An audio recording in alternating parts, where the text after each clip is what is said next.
শিল্প কখনো শুধু রং বা রেখা নয়, এটি মানুষের অভিজ্ঞতাকে দেখার আরেকটি জানালা। নগরের দ্রুতগামী জীবনের ভেতর হারিয়ে যাওয়া অনুভূতিগুলোর নীরব পুনরুদ্ধার। এমনই এক উপলব্ধির আলোয় ঢাকার শিল্পপ্রীতি আবারও জেগে উঠল ভূমি গ্যালারির বৈশিষ্ট্যময় প্রদর্শনী রেজিলেন্ট বিকামিং এর আনুষ্ঠানিক পর্দা তোলার মাধ্যমে। গতকাল রাজধানীর হযরত শাহজালাল আন্তর্জাতিক বিমানবন্দরের পাশে উত্তরা সেন্টার পয়েন্টে এ আয়োজন রূপ নেয় এক সাংস্কৃতিক মিলন মেলায়। ভূমি গ্যালারির যাত্রা শুরু হয় ২০২৪ সালে। মাত্র এক বছরে তারা আয়োজন করেছে ২২টির মতো প্রদর্শনী, আর সে যাত্রার আরেকটি সংযোজন এই নতুন প্রদর্শনী। অনুষ্ঠানের শুরুতেই ছিল আনন্দলোকে মঙ্গলালোকে বিরাজ সত্য সুন্দর, এ গানের তালে বহন নৃত্য দলের মনোমুগ্ধকর পরিবেশনা।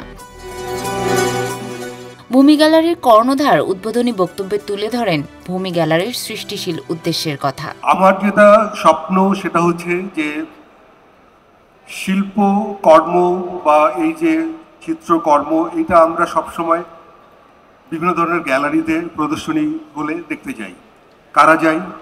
কিছু গুটি কয়েক লোক যারা সবসময় বিভিন্ন ধরনের প্রদর্শনীতে নিয়মিত যাতায়াত করেন। এরকম মানুষই সবসময় একটা গ্যালারিতে বা বেশ কয়েকটা গ্যালারিতে তারাই ঘোরাফেরা করেন। আমাদের চিত্র প্রদর্শনী বা গ্যালারিগুলোর আয়োজন একটা সীমিত জনসংখ্যার মধ্যেই সবসময় ঘোরাফেরা করছে। আমরা এই চর্চাটাকে সাধারণ মানুষের কাছে নিয়ে যেতে পারি না বা পারছি না। তো এই আয়োজনটা আবার করবার কারণ যে এরকম একটা মার্কেট, যেটা বিদেশেও অনেক জায়গায় আছে, এরকম একটা মার্কেটের প্রচুর লোক আসে, যারা একটা গ্যালারি যখন এরকম মার্কেটের মধ্যে মার্কেট প্লেসে যখন একটা গ্যালারি দেখে, কিছু ছবি টানানো দেখে, তারা আসলে এক ধরনের উৎসাহ হয় এবং তাদের একটা ভালো লাগা তৈরি হয়। তারা এটার সাথে কিছুক্ষণ সময় কাটাতে চায়। এইভাবে একটা উন্মুক্ত জায়গায় যখন এ ধরনের চিত্র প্রদর্শনীর আয়োজন হয়, তখন আসলে সেটা সাধারণ মানুষের সাথে এক ধরনের সংযোগ তৈরি করতে পারে। অনুষ্ঠানে প্রধান অতিথি ছিলেন ইমেরিটাস অধ্যাপক রফিকুন নবী। তিনি বলেন, যত গ্যালারি হবে তত আমাদের জন্য ভালো, শিল্পীদের জন্য। আমরা তো ছবি আঁকি, ছবি দেখাতে চাই, দেখাবার জন্য গ্যালারির দরকার। সেই কাজটি লেনিন করেছে সুসজ্জিত এই একটি ইমারত। বিশেষ অতিথি মনিরুল ইসলাম বলেছেন, এটা কিছু নতুন না যে এয়ারপোর্ট, একটা আন্তর্জাতিক বিমানবন্দর, সেখানে একটা গ্যালারি। এটা কিন্তু অন্য ধরনের ভিজিটার্স, এটা কিন্তু ওই ছোট একটা ইন্টিমেট গ্যালারি না। এটা অন্য একটা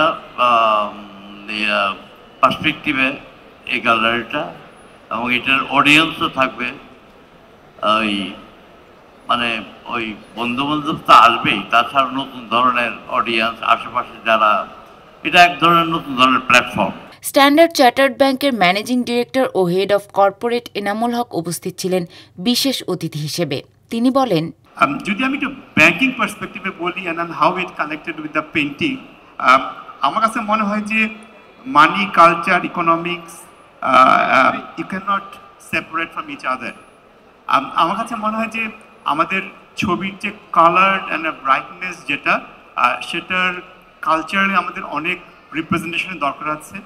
brightness and qualitative perspective, it has change significantly, and সেটার how we can showcase that's more important. That's one perspective that I like to highlight. ২১ দিন ব্যাপী এ বিশেষ প্রদর্শনী ২১ নভেম্বর থেকে ১৩ ডিসেম্বর পর্যন্ত প্রতিদিন বেলা ৩টা থেকে রাত ৯টা পর্যন্ত সবার জন্য উন্মুক্ত থাকবে। শুধু সোমবার সেন্টার পয়েন্টের সাপ্তাহিক ছুটির দিন প্রদর্শনী বন্ধ থাকবে।